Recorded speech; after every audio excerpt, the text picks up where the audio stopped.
RCB victory ಪರೇಡ್ಗೆ ಒಪ್ಪಿಲ್ಲ police commissioner. Vidhana Soudha to Chinnaswamy ಸ್ಟೇಡಿಯಂನ ಪರೇಡ್ ಇತ್ತಲ್ಲ, ಅದು ಇಲ್ಲ. ವಿಧಾನಸೌಧ ಹೈಕೋರ್ಟ್ ಭದ್ರತೆಯ ದೃಷ್ಟಿಯಿಂದ ಪರೇಡ್ಗೆ ಅನುಮತಿ ಸಿಕ್ಕಿಲ್ಲ. ಜೊತೆಗೆ ಈ ಆಟಗಾರರಿಗೂ ಭದ್ರತೆ ಇಂಪಾರ್ಟೆಂಟ್. ಹಾಗಾಗಿ ಒಂದು ಸನ್ಮಾನ ಕಾರ್ಯಕ್ರಮ ಇರುತ್ತೆ ಗ್ರ್ಯಾಂಡ್ ಸ್ಟೆಪ್ಸ್ ಮೇಲೆ. ಅದಾದ ಬಳಿಕ ಚಿನ್ನಸ್ವಾಮಿ ಸ್ಟೇಡಿಯಂನಲ್ಲಿ ಆರ್ಸಿಬಿಯ ವಿಜಯೋತ್ಸವ ಕಾರ್ಯಕ್ರಮ ಇರುತ್ತೆ. ಪೊಲೀಸ್ ಕಮಿಷನರ್ ಒಪ್ಪಿಲ್ಲ. ಒಂದು ಕಡೆ ಎದುರುಗಡೆ ವಿಧಾನಸೌಧ ಇದೆ, ಅದರ ಎದುರುಗಡೆ ಹೈಕೋರ್ಟ್ ಇದೆ, ಮತ್ತು ಪ್ಲೇಯರ್ಸ್ಗಳಿಗೆ ಸೆಕ್ಯೂರಿಟಿ ಕೊಡಬೇಕು.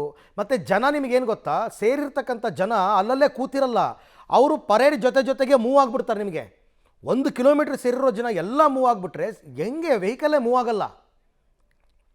ಎಸ್, ಈ ಬಗ್ಗೆ ಮತ್ತಷ್ಟು ಮಾಹಿತಿ ನನ್ನ ಕೊಲೀಗ್ ಸುಖೇಶ್ ಅವರಿಂದ ಪಡ್ಕೊಳ್ಳೋಣ. ಸುಖೇಶ್, ಡಿ ಕೆ ಶಿವಕುಮಾರ್ ಅವರು ಬೆಳಗ್ಗೆ ಹೇಳಿದರು, ನಾವೆಲ್ಲ ಮಾತನಾಡ್ತೀವಿ, ಒಂದು ತೀರ್ಮಾನಕ್ಕೆ ಬರ್ತೀವಿ ಅಂತ. ಅಂತಿಮವಾಗಿ ಈಗ ಸರ್ಕಾರ ಕೈಗೊಂಡಿರ್ತಕ್ಕಂಥ ನಿರ್ಧಾರಗಳೇನು, ಒಂದು ಕ್ಲೀನ್ ಪಿಕ್ಚರ್ ಇವಾಗ ಸಿಗ್ತಾ ಇದೆ ಅಂತ ಅನ್ಸುತ್ತೆ ಇವತ್ತಿನ ಕಾರ್ಯಕ್ರಮದ ಬಗ್ಗೆ? ಖಂಡಿತ ಅರವಿಂದ್, ಯಾಕಂದ್ರೆ ಆಟಗಾರರು ಬಸ್ನಲ್ಲಿ ಬರ್ತಾರೆ ವಿಧಾನಸೌಧಕ್ಕೆ. ಬಸ್ನಲ್ಲಿ ಬಂದ ನಂತರದಲ್ಲಿ ಗ್ರ್ಯಾಂಡ್ ಸ್ಟೆಪ್ನ ಮೇಲ್ಗಡೆ ನಡೆಯುವಂಥ ಕಾರ್ಯಕ್ರಮ ಸರ್ಕಾರದ ಕಡೆಯಿಂದ ಆಟಗಾರರಿಗೆ ಅಭಿನಂದನೆ ಸಲ್ಲಿಕೆ ಕಾರ್ಯಕ್ರಮ ಆಗಿರುತ್ತೆ. ಅಲ್ಲಿ ಅಭಿನಂದನೆ ಸಲ್ಲಿಕೆ ಆದ ನಂತರದಲ್ಲಿ ಒಂದಿಬ್ಬರು ಆಟಗಾರರುಗಳು ಮಾತಾಡಬಹುದು ತಮ್ಮ ತಂಡದ ಗೆಲುವಿನ ಬಗ್ಗೆ. ಅನಂತರ ಮುಖ್ಯಮಂತ್ರಿಗಳು, ಉಪಮುಖ್ಯಮಂತ್ರಿಗಳಾಗಿ ಎಲ್ಲರೂ ಕೂಡ ಅಭಿನಂದನೆ ಸಲ್ಲಿಕೆ ಮಾಡಿದ ನಂತರದಲ್ಲಿ ಅವರೇ ಗೆದ್ದಂಥ ಟ್ರೋಫಿಯನ್ನು ಅವರಿಗೆ ಹ್ಯಾಂಡ್ ಓವರ್ ಮಾಡಿದ ನಂತರದಲ್ಲಿ ಇಲ್ಲಿಂದ ಬಸ್ನಲ್ಲೇ ಹೊರಡ್ತಾರೆ ಆಟಗಾರರು. ಹೊರಟು ಚಿನ್ನಸ್ವಾಮಿ ಸ್ಟೇಡಿಯಂಗೆ ಹೋಗ್ತಾರೆ.